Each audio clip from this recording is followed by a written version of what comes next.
اللهم صل على سيدنا ومولانا محمد صاحب التاج والمعراج والبراق والعلم، دافع البلاء والوباء والقحط والمرض والألم.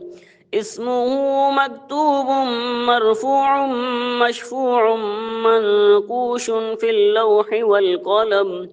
سيد العرب والعجم، جسمه مقدس معطر مطهر منور في البيت والحرم.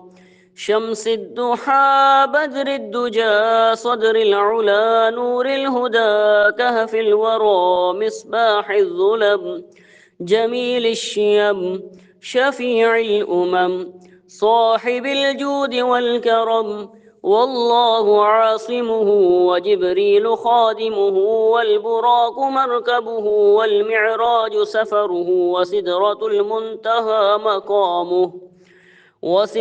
المنتهى مقامه وقاب قوسين مطلوبه والمطلوب مقصوده والمقصود موجوده.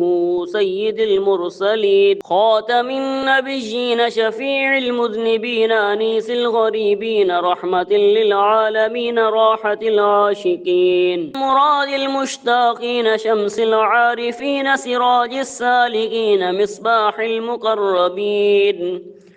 مصباح المقربين محب الفقراء والغرباء والمساكين سيد الثقلين نبي الحرمين إمام القبلتين وسيلتنا في الدارين صاحب قاب قوسين محبوب رب المشرقين ورب المغربين. جد الحسن والحسين مولانا ومولى الثقلين أبي القاسم محمد بن عبد الله نور من نور الله. يا أيها المشتاقون بنور جماله صلوا عليه وآله وأصحابه وسلموا تسليما.